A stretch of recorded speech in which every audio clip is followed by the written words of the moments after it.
Olá, irmãos e irmãs, bom dia. Hoje, 13 de outubro de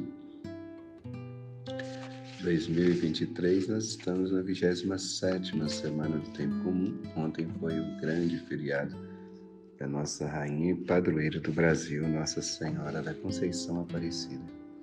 Vamos ouvir o Evangelho de hoje. O Senhor esteja convosco. Ele está no meio de nós. Proclamação do Evangelho de Jesus Cristo segundo Lucas. Glória a vós, Senhor. Naquele tempo, Jesus estava expulsando um demônio, mas alguns disseram: é por Beelzebul, príncipe dos demônios, que ele expulsa os demônios. Outros, para tentar Jesus, pediam-lhe um sinal do céu. Mas conhecendo seus pensamentos, Jesus disse-lhes: todo reino dividido contra si mesmo será destruído e cairá uma casa por cima de outra. Ora, se até Satanás está dividido contra si mesmo, como poderá sobreviver o seu reino?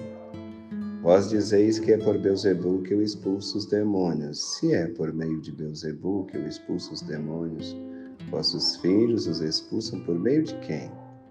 Por isso eles mesmos serão vossos juízes. Mas se é pelo dedo de Deus que eu expulso os demônios, então chegou para vós o reino de Deus. Quando um homem forte, bem armado, guarda a própria casa, seus bens estão seguros, mas quando chega um homem mais forte do que ele, vence-o e arranca-lhe a armadura na qual ele confiava e reparte o que roubou. Quem não está comigo está contra mim, e quem não recolhe comigo dispersa. Quando o espírito mau sai de um homem, fica vagando em lugares desertos à procura de repouso. Não encontrando, ele diz: vou voltar para minha casa, de onde saí.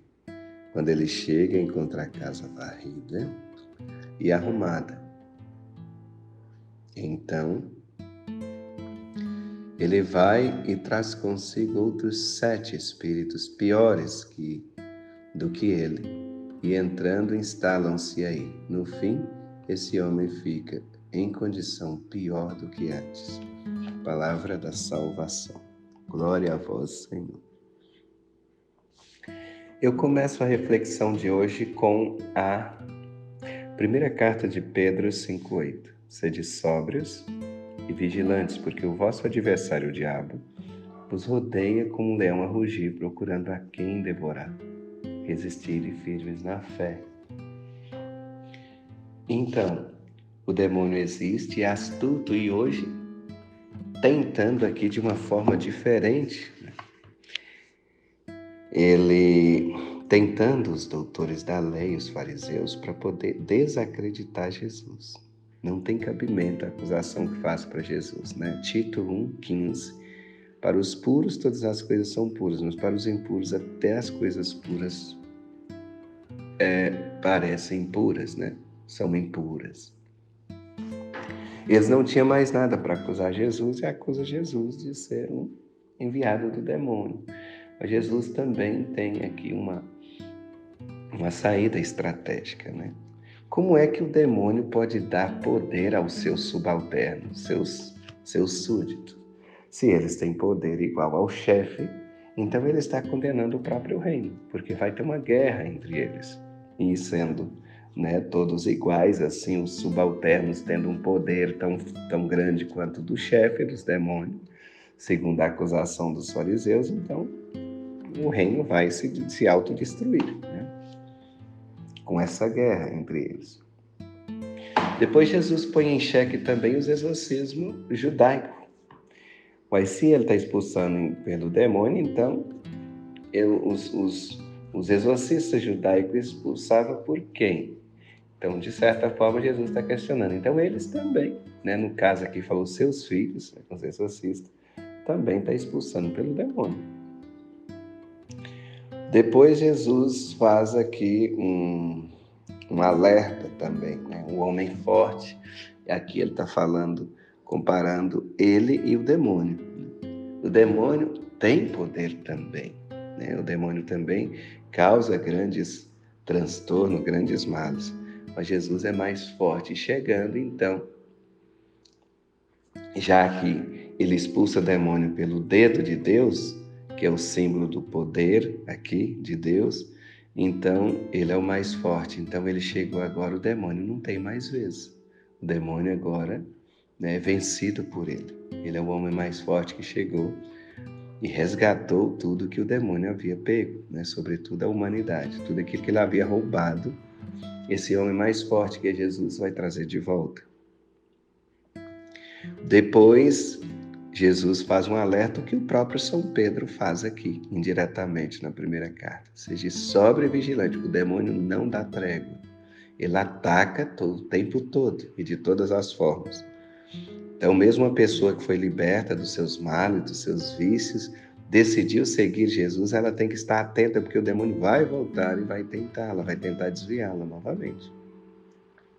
Aqui é a imagem da casa varrida.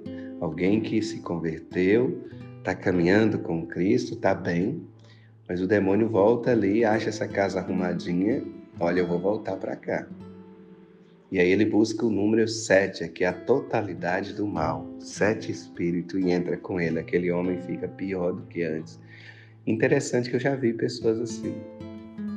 Já vi pessoas que viviam uma vida um pouco bagunçada, converteu por um tempo, andou na igreja, pregou, participou corretamente da igreja e depois voltou para a situação do mundo e ficou pior, ficou mais devasso,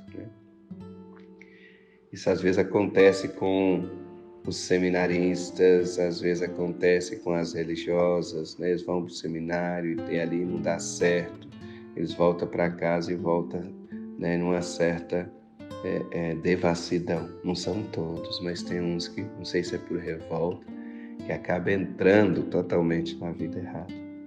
Mas acontece com pessoas dentro da igreja também, com leigos que no dia a dia caminha com Cristo e depois afasta definitivamente. Então, esses ataques nós precisamos estar atentos, ter cuidado com eles para que eles não venham de fato a nos desarmar e nos deixar aí à mercê do mal.